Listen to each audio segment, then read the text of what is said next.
నమస్తే, welcome to పిఆర్టీవీ Telangana. నేను మీ పామురఘు. అయితే నిన్న కాంగ్రెస్ పార్టీ తీన్మార్ మల్లన్న అలియాస్ చింతపండు నవీన్ని సస్పెండ్ చేయడం జరిగింది. కానీ కర్మ ఫలితం చాలా అంటే చాలా గొప్పది. దేనికైనా వేచి ఉండాలి, దేనికైనా సమయం సందర్భం అనేది చాలా ముఖ్యం. కాలం ప్రతిదానికి సమాధానం చెప్తుందనగా నిన్న నాకు అది చాలా సంతోషకరమైన వాతావరణం అనిపించింది. అయితే ఈ దుర్మార్గుని తీన్మార్ మల్లన్నని కాంగ్రెస్ పార్టీ సస్పెండ్ చేసింది కదా, వాళ్ళ బనుపు మదం కొవ్వు కావరం అహంకారం అనేది చాలా తగ్గింది, ఇంకా తగ్గలేదని అనుకుంటున్నా. సో ఇది నిన్న తీన్మార్ మల్లన్న చింతపండు నవీన్కి కాంగ్రెస్ పార్టీ సస్పెండ్ చేసిన తర్వాత కూడా ఆ వ్యక్తి ఇప్పటివరకు స్పందించలేదు. స్పందించకుండా ఇంకా ఇద్దరు బుడకాలంగా పెట్టించి న్యూస్ చదివిస్తూ ఉన్నాడు. సో వాళ్ళని అనద్దులేండి, ఎందుకంటే చేసిన తప్పు వీడు ప్రజల్ని అన్యాయంగా మోసం చేసి తెలంగాణ ప్రజలను తప్పుదోవ పట్టిస్తున్నది వీడు. కాబట్టి ఇప్పుడు వీని గురించి సస్పెండ్ వెనుక అసలు రహస్యం ఏమున్నది, ఎవరెవరు ఉన్నారని మీకు చెప్పే ప్రయత్నం చేస్తాం. అయితే ప్రజలారా, 2022లో నేను చింతపండు నవీన్ తీన్మార్ మల్లన్నతో ఉన్నప్పుడు, అంటే ఆయన తీన్మార్ మల్లన్న టీమ్ సొసైటీ అనేది ఒకటి పెట్టిన తర్వాత 33 జిల్లాల నుంచి 33 జిల్లాల నుంచి కన్వీనర్లను ఏర్పాటు చేసిండు. దానికన్నా ముందు ఉమ్మడి వరంగల్, నల్గొండ, ఖమ్మం ఏదైతే ఎమ్మెల్సీ గ్రాడ్యుయేట్ ఎమ్మెల్సీకి పోటీ చేసిండో అక్కడి నుంచి స్టార్ట్ చేసిన తన టీంని తెలంగాణ రాష్ట్ర వ్యాప్తంగా తను నిర్మించుకున్నాడు. అయితే తీన్మార్ మల్లన్న టీంలో నేను ఉన్నప్పుడు ప్రతి ఒక్కరు ఉన్నారు, ప్రతి ఒక్క ములుగు జిల్లా, వరంగల్ జిల్లా, భూపాలపల్లి, ఖమ్మం, నల్గొండ ఇవన్నీ. అయితే నన్ను నిర్దాక్షిణ్యంగా కావాల్సుకొని నేనేం తప్పు చేయకముందు కూడా ఈ దుర్మార్గుడు నాకు ఒక నోటీస్ ఇచ్చి నన్ను, అదే పెద్ద గవర్నమెంట్ జాబ్ కాదు, పెద్దవాడు టీం తీన్మార్ ఖాన్ కాదు వాడు. అయితే నాకు తీన్మార్ మల్లన్న టీం సొసైటీ అని వాడు నాకు లెటర్ ఇచ్చిండు. మీరు కొందరు మహిళా సోదరులతో అసభ్యంగా ప్రవర్తిస్తున్నారు కాబట్టి మిమ్మల్ని టీం నుంచి శాశ్వతంగా తీయడం జరిగిందని. సో దానికి ఇక్కడ ఎం రజనీ కుమార్ అని, అలాగే దాసరి భూమయ్య, ఎవరు వీరు కన్వీనర్, కో కన్వీనర్ అన్నమాట తీన్మార్ మల్లన్న టీంకి. అయితే ఈ తీన్మార్ మల్లన్నని దుర్మార్గుని నేను ఎంత మంచిగా చూసుకున్నా అంటే అంత చాలా మంచిగా చూసుకున్నా. ఏ కన్వీనర్లు కూడా అంత చూసుకోలే కావచ్చుకుంటే నా సర్వస్వం పెట్టినా వానికి, నా సర్వస్వం వానికి. ఇవన్నీ మీరు ఈగ వాళ్తే చాలు నేను పక్కన నిల్చున్నా. అలాంటిది నా మీద బురద జల్లే ప్రయత్నం చేసిండు, నా మీద కానీ చాలామంది మీద బురద జల్లే ప్రయత్నం చేసిండు. అక్కడ ఖమ్మం జిల్లాకు పోతే నకరేకంటే సంజీవులు, ఇటు చిల్క ప్రవీణు, చందు, చుక్క చందు నా మీద, కావాలి మన శేఖర్ నాని భూపాలపల్లి ఉంటాడు అతని మీద, చాలామంది మీద. కానీ కర్మఫలం చాలా గొప్పది. ఇవాళ కాంగ్రెస్ పార్టీ మనల్ని సస్పెండ్ చేసింది. కానీ మనోడు ఎంత ఎచ్చిలి నా కొడుకు అంటే కదా, ఎంత గలీజ్ నా కొడుకు ఎచ్చిలి. వీడు ఏమనుకున్నాడంటే బొచ్చు నా కాంగ్రెస్ పార్టీ నా సస్పెండ్ చేస్తుందా అని వీడి ఇంటెన్షన్ ఉండే. కానీ బయట నుంచి వెళ్ళేంది చేసుకోపోవడం అవే ఉండే. దాని ఇంకోటి వీడి ఇంటెన్షన్ తర్వాత ఇంకోటి ఏముంటుంది తెలుసా, కాంగ్రెస్ పార్టీని సస్పెండ్ చేయాలి, సస్పెండ్ చేసి బీసీ ఉద్యమం ఏందో ఇంకా దాన్ని ఉధృతం చేస్తామని దాని మీద ఉండే. కాంగ్రెస్ పార్టీ మనకి షోకాజ్ నోటీస్ ఇచ్చింది. ఏది బీసీ వాదం, నువ్వు బీసీ వాదం ఎత్తుకోరా బుడర్ఖాన్గా, బీసీ వాదం ఎత్తుకో, నేను అద్దంట్లేను. నేను ఒక బీసీ బిడ్డ కాబట్టి చెప్తాను, బీసీలకు అన్యాయం జరుగుతూ వస్తుంది కొన్ని సంవత్సరాల కాంచెలి, 100 సంవత్సరాల నుంచి. కానీ బీసీ వాదం ఎత్తుకోగా కూడా అర్థం లేదు. కానీ బీసీ నినాదాన్ని పక్కన పెట్టుకొని, బీసీ వాదాన్ని పక్కన పెట్టుకొని బీసీలను అనగతొక్కుంటూ నువ్వు ఏదైతే పదవి అనుభవించాలని చూస్తున్నావు కదా, అది చాలా తప్పు. ఏం చేసింది అలా suspension orders. The disciplinary action committee of Telangana Pradesh Congress committee has been served showcase notice to you 5th February 2025 for including an anti-party activities and ask you to submit your explanation on or before 12th February 2025. But the disciplinary action committee did not received your explanation so far, and again you are continuing your tirade against the Congress party repeatedly. Hence, the disciplinary action committee has decided to suspend you from the Congress party, keeping in view the view of your anti-party activities. Revanth Reddy Congress party కానివ్వండి, Congress party అధిష్టానం కానివ్వండి, వీళ్ళందరూ తీన్మార్ మల్లిగానికి ఇంత పెద్ద ముద్ద గట్టిగా నోట్లోకి పెట్టిళ్ళు, గట్టిగా పెట్టిళ్ళు, గుణప మంచిగా దింపిళ్ళు. ఈ దుర్మార్గుడు చెయ్యని పాపాలేమున్నాయి, చెయ్యని తప్పులేమున్నాయి? బీసీ నినాదం ఎత్తుకొని నువ్వు ఒక పార్టీలో ఉన్నావు, తీన్మార్ మల్లన నువ్వు ఒక పార్టీలో ఉన్నావు. ఆ పార్టీలో ఉండి నువ్వు ఆ పార్టీని గౌరవించుకుంటా, ఒకవేళ నీకు ఆ పార్టీ సిద్ధాంతాలు నచ్చకపోతే, నీ బీసీ కులగణన నచ్చకపోతే, ఒక బీసీ కులగణన చేసి వాళ్ళు ఒక బీసీ కులగణన చేయలే కదా. కులగణనలల్లా SC, ST, BC, minority, OBC వీళ్ళందరూ ఉంటారు. వాళ్ళందరినీ కులగణన చేపట్టింది. వాళ్ళు ఏం చేసిళ్ళు, ముస్లిం బీసీలు ఒకటి, నార్మల్ బీసీలు ఒకటి అని వాళ్ళు వేరుగా చేపట్టిన తర్వాత వాళ్ళు 51%, 56% ఉన్నారని చెప్పండి. కానీ ఓన్లీ నువ్వు చెప్పేది ఉండే బీసీలు అంటే ఇట్లా వేరుగా చేయండి, వేరు చేయండి చెప్పేది ఉండే, ఒకగానే చేయండి ఎందుకు చెప్పలేదు నువ్వు? ఒకవేళ నీకు బీసీల మీద నీకంత ప్రేమ ఉంటే, బీసీల పట్ల నీకు అంత కనికరం ఉంటే, నువ్వు ఆ రోజు ఎప్పుడైతే కాంగ్రెస్ పార్టీ బీసీ కులగణన చేపట్టిన తర్వాత, అయ్యా ఇంకో ఇంత పర్సెంటేజ్ ఓసీలు ఉన్నారు, ఇంత పర్సెంటేజ్ బీసీలు ఉన్నారు, ఇంత పర్సెంటేజ్ ఎస్సీలు ఉన్నారు, ఇంత పర్సెంటేజ్ ఎస్సీలు ఉన్నారు, అది కులగణన రిపోర్ట్ వచ్చిన తర్వాత ఆ కులగణన రిపోర్ట్ని నువ్వు క్యూన్యూస్ వేదికగా, నీ ఆఫీస్లో నీ క్యూన్యూస్ వేదికగా ఉచ్చబోసి తగలబెట్టండి అన్నావు. దుర్మార్గుడా, ఒక కులగణన చేసిన రిపోర్ట్ను ఉచ్చబోసి తగలబెట్టండి అంటావా? నీకు ఆ రిపోర్ట్ నచ్చకపోతే నువ్వు అధిష్టానం దగ్గరికి పోయేది ఉండే, రాహుల్ గాంధీ దగ్గరికి పోయి అధిష్టానం దగ్గరికి పోయి, నీ కులగణన సరిగ్గా కాదు పోయి, ఇంకో మా రేవంత్ రెడ్డి ఇట్లా చేయలే, చక్కగా చేయలే అని నువ్వు చెప్పేది ఉండే. అది చెప్పకుండా నువ్వు ఉచ్చపోసి తగలబెట్టండి రిపోర్ట్ని అంటావు, కులగణన రిపోర్ట్ని అంటావా? ఇది పక్కన పెడితే సరే, ఓకే, కులగణన రిపోర్ట్ తగలబెట్టండి, నువ్వు ఉచ్చపోసి తగలబెట్టండి అన్నావు, ఓకే ఫైన్, నేను ఒక బీసీ బిడ్డగా నేను కూడా ఒప్పుకుంటా, రైట్. మరి నువ్వు అదే కాంగ్రెస్ పార్టీలో ఉన్నావు కదా, నీకంత బీసీల పట్ల నీకంత కనికరము, అంత పెద్ద చూపు నీకు ఉండదుంటే మన కాంగ్రెస్ పార్టీకి నువ్వు రాజీనామా ఎందుకు చేయలేదు? ఎమ్మెల్సీ పదవి అనేది కాంగ్రెస్ భిక్ష కదా, కాంగ్రెస్ పార్టీ భిక్ష కదా నీ ఎమ్మెల్సీ పదవి.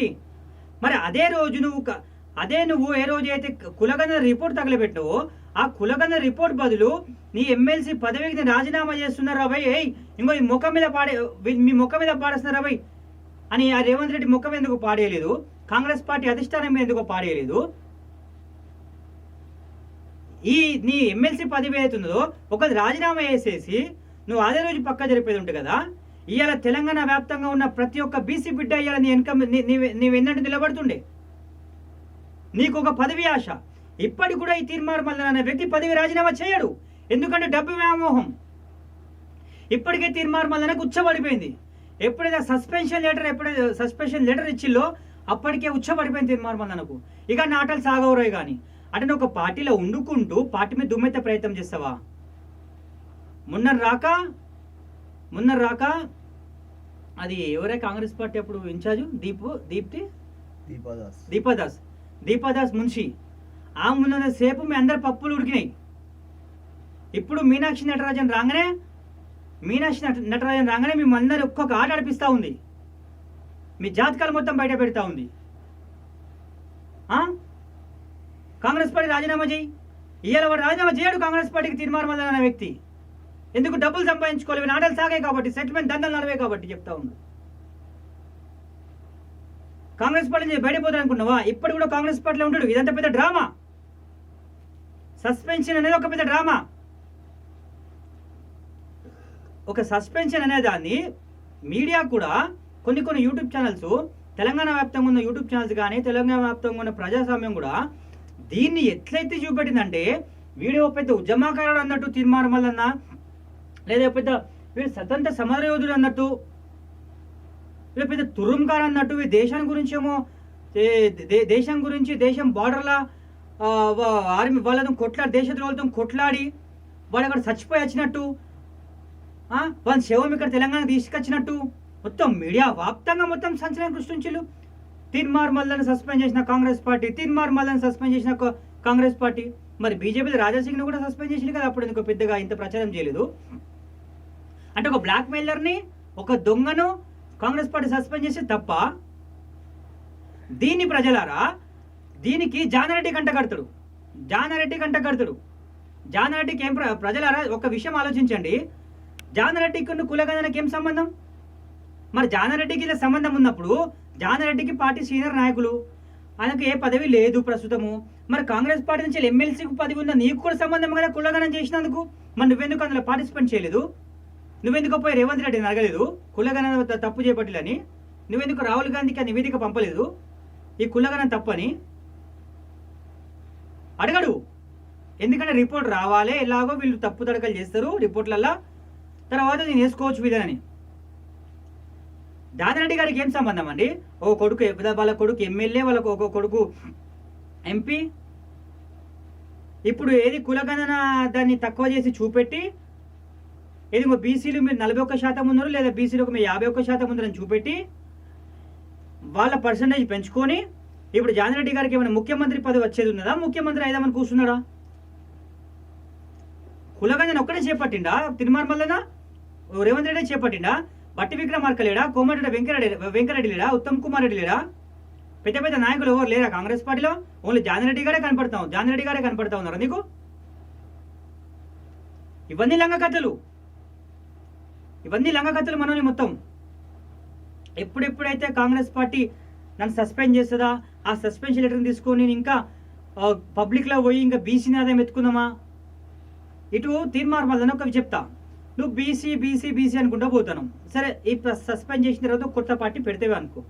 ఆ కొత్త పార్టీ పెడతా, కొత్త పార్టీ ఎట్లా నడుపుతావు? అంటే పార్టీ పెట్టడం ఒక పాండబ్బ నడిపినట్టు అనుకున్నావు తీర్మార్ మల్లన్న? పార్టీ పెట్టడం అంటే నువ్వు ఒక పాండబ్బ నడిపిస్తున్నావు అనుకున్నావు నువ్వేమన్నా? ఇటు స్టార్టింగ్లో బాబాసాహెబ్ అంబేద్కర్ వాదం అని నీ పాదయాత్ర స్టార్ట్ చేసినప్పుడు, ఎమ్మెల్సీ ఎన్నికలలో 2020 నవంబర్ 1 తారీఖు జనగాం నుంచి స్టార్ట్ చేసినప్పుడు అరు ఎస్సీ బిడ్డలు నెంబర్ పెట్టుకున్నావు. నీ అవసరం తీరిన తర్వాత ఎమ్మెల్సీ ఎలక్షన్ అయిపోయిన తర్వాత ఎస్సీ బిడ్డలు ఒక్కొక్కరిని కట్ చేసుకుంటూ వచ్చినావు, దూరం పెట్టుకుంటూ వచ్చినావు. అటు వాళ్ళని మోసం చేసిన తడిపడతాం గొంతుకు వచ్చినావు, ఎస్టీ బిడ్డలు తడపడతాం గొంతుకు వచ్చినావు అదే ఎలక్షన్ టైంలో. దాని తర్వాత రైట్ టు రీకాల్ అన్నావు, దాని తర్వాత అంగిలాగు సిద్ధాంతం అన్నావు, 7200 అన్నావు. ఇవన్నీ పోయినాయి. తర్వాత ఇప్పుడు బీసీ నినాదం అన్నావు. ఇప్పుడు ఎవరితో మంచిగా ఉన్నావని ఇప్పుడు? అది ఎస్సీలతో కూడా పెట్టుకుంటువి, ఇటు ఎస్టీలతో పంచాయతీ పెట్టుకుంటువి, ఇటు రెడ్డిల జోలికి పోతివి, అటు వాళ్ళతో బద్నాం అవుతావి. ఇప్పుడు ఉన్నది బీసీలలో కూడా వాడు నేను నమ్మడు. ఇప్పుడు నేను బీసీలో నమ్మాలంటే, ఇప్పుడు కాంగ్రెస్ పార్టీలో బీసీలు ఉన్నారు, బీజేపీ పార్టీలో బీసీలు ఉన్నారు, బీఆర్ఎస్ పార్టీలో బీసీలు ఉన్నారు. అంటే ఇప్పుడు ఆ బీఆర్ఎస్ పార్టీని, బీజేపీ పార్టీని, కాంగ్రెస్ పార్టీని కాదని ఇక అయ్యా తుర్రం కానిగా మనోడే, ఇక వీడే మోగోడు, మొత్తం తెలంగాణ వ్యాప్తంగా కూడా మోగోడే లేడు, అవి గజం ఉంటుంది అని ఇప్పుడు నీ పెట్టే కొత్త పార్టీలకు వాళ్ళని రమ్మని చెప్తావా? పార్టీ పెట్టి పీకేదేమున్నా నువ్వు? మళ్ళీ వీని వాని బ్లాక్మెయిల్ చేసి డబ్బులు వసూలు చేసుకోవడం తప్ప. ప్రజలారా, ఈ ఏదైతే సస్పెన్షన్ ఏదైతే ఉందో అది పెద్ద డ్రామా. వీడు పెద్ద 1 నంబర్ చోర్, పెద్ద బుడర్ ఖాన్. వీరి మాటలు అస్సలు నమ్మకుండి. ఇంకా విషయం చెప్పాలా ప్రజలారా, తీన్మార్ మల్లనికి టీడీపీ పార్టీ వెల్కమ్ అంట, టీడీపీ అధిష్టానం పిలుపు అంట. నెక్స్ట్ ఏమవుతుంది? తీన్మార్ మల్లనికి జనసేన పార్టీ అధినేత పవన్ కళ్యాణ్ గారు పిలుపు అంట. ఈ పవన్ కళ్యాణ్ నిన్నెందుకు పిలుస్తాడు రా భయ్? నాకు అర్థమవుతుంది. కానీ పవన్ కళ్యాణ్ నిన్నెందుకు పిలుస్తాడు? చంద్రబాబు నాయుడు నిన్నెందుకు పిలుస్తాడు? ఒకనొక టైంలో చంద్రబాబు నాయుడు అనే వ్యక్తినే బ్లాక్మెయిల్ చేసిన వ్యక్తి నువ్వు కాదా? చెప్పు. ఇప్పుడు చంద్రబాబు నాయుడు గారు నీకు టీడీపీ పార్టీ ఇక్కడ తెలంగాణ పగ్గాలు అప్పచెప్పి ఓన్లీ బీసీలతోనే ఓట్లు అడుగు, ఓన్లీ బీసీలో ఓట్లు పడితే చాలు మనకని నీకు చెప్తాడా ఇప్పుడు నీకు? సరే, పార్టీ అధిష్టానం నీకు ఒక అధ్యక్ష పదవి ఇచ్చింది అనుకో, పార్టీ పగ్గాలు అప్పచెప్పింది అనుకో ఇక్కడ తెలంగాణ, అప్పుడు ఏం చేస్తావు? ఎస్సీ ఎస్టీలను ఓట్లు అడగవా? ఓన్లీ బీసీని అడుగుతావా? రెడ్డిలో ఎంబడి పెట్టుకోవా? ఒకవేళ కనుక ఎస్సీ ఎస్టీలని ఓట్లు అడిగితే, ఓసీలని ఓట్లు అడిగితే చెప్పు ఇస్తాం కొడతాం. తీర్మానం చెప్పు ఇస్తాం కొడతాం. జనసేన పార్టీ అధ్యక్షుడు డిప్యూటీ సీఎం పవన్ కళ్యాణ్ గారు ఇప్పుడు నీకు రాష్ట్ర జనసేన పార్టీ అధ్యక్ష పదవి పగ్గాలు అప్పచెప్పి ఓన్లీ బీసీల జోలికి పో, బీసీల ఓట్లు సరిపోతే మనకు మళ్ళన్నా ఇంకా మనకు ఎస్సీఎస్టీల జోలికి పో అవసరం లేదు, ఎస్సీఎస్టీ ఓట్లు వద్దు, ఓసీల ఓట్లు వద్దు అని చెప్తాడా? సిగ్గుండాల కొంచెమైనా తీర్మానం మళ్ళా నీకు. నేను చెయ్యని తప్పుకు నన్ను బలిపశువు చేసినావు, ఏదైనా కర్మ సిద్ధాంతం ఎప్పటికైనా వదలదు. కాలం ప్రతిదానికి సమాధానం చెప్తారన్న విషయం ఇయ్యాల నేను నమ్మిన.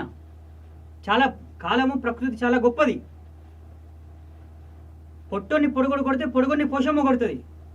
నువ్వు ఏ రేవంత్ రెడ్డిని చూసుకొని అయితే ఇట్లా పొడుగు గజం ఎగిరినావు కదా, అదే రేవంత్ రెడ్డి నీ ఏళ్ళతోనే నీ గద్దెలో కూర్చుండు. గుర్తుపెట్టుకో, ఎప్పుడు కూడా రేవంత్ రెడ్డి తక్కువ చేయకు. బీఆర్ఎస్ పార్టీ 10 సంవత్సరాలు పాలించిన బీఆర్ఎస్ పార్టీ, తెలంగాణకి తెచ్చిన బీఆర్ఎస్ పార్టీ కేసీఆర్ గారినే పక్కన కూర్చోబెట్టి ఆ ముఖ్యమంత్రి సీట్లో కూర్చున్నాడు రేవంత్ రెడ్డి. నువ్వు ఆయననే గెలుపుదామని, కాంగ్రెస్ పార్టీని గెలుపుదామని, కాంగ్రెస్ పార్టీని బదనాం చేద్దామని నువ్వు ఇలా బీసీ అర్థం ఎత్తుకొని నువ్వు అక్రమంగా డబ్బులు సంపాదించుకున్నామని బయలుదేరే ప్రయత్నం చేస్తావు, జోగెత్తుకునే ప్రయత్నం చేస్తావు. ప్రజలారు ఇప్పటికైనా దుర్మార్గం నమ్మకుండి. ఇప్పుడు వీడు పోతాడనుకున్నావా? వీని కాంగ్రెస్ పార్టీ తన్ని తరిమేసినా కూడా పోరా బాడుకో అన్నా కూడా వీడు పోడు. అరే ఇజ్జెట్లా నా కొడుక, సిగ్గులే నా కొడుక, మానం లేని నా కొడుక, శరం లేని నా కొడుక అని కాంగ్రెస్ పార్టీ తిట్టినా వీడు పోడు కాంగ్రెస్ పార్టీ వదిలి. ఎందుకంటే దందాలు చేసుకోవాలి, సెటిల్మెంట్ చేసుకోవాలి, భూదందాలు చేసుకోవాలి, భూదోపులు చేయాలి. తీన్మార్ మదన్ ఇప్పటికైనా సిగ్గు శరం తెచ్చుకో. తెలంగాణ రాష్ట్ర వ్యాప్తంగా ఉన్న ప్రజలందరూ నా ప్రజలే అనుకొని కలుపుకొని పో. బాబాసాహెబ్ అంబేద్కర్ ఒక మాట అని చెప్పిండా, ఒక కులం మీద మనము ఒక పార్టీ నిర్మించలేము. ఒక కులం మీద కులాన్ని ఎంబడి పట్టుకొని మనం పార్టీ నిర్మించి ఆ పార్టీని అధికారం తీసుకురాలేము అని డాక్టర్ బాబాసాహెబ్ అంబేద్కర్ చెప్పిండు. ఇది ప్రజలారా తీర్మార్ మళ్ళీ కానీ భాగవతం. ఇంకా విని ఇంకా చిట్టాలు మొత్తం డైలీ ఇప్పే ప్రయత్నం చేసే ప్రజలారా. ఎందుకంటే నేను ఒక 1 డే గ్యాప్ ఇచ్చి మరి నేను మీ ముందు రావడం జరిగింది. చూస్తున్నాను ప్రజలారా, నేను మీ పామరావు మరి వీని చిట్టాలు మొత్తం ఇప్పే ప్రయత్నం చేస్తా. చూస్తున్నాను PRTV తెలంగాణ, నేను మీ పామరావు.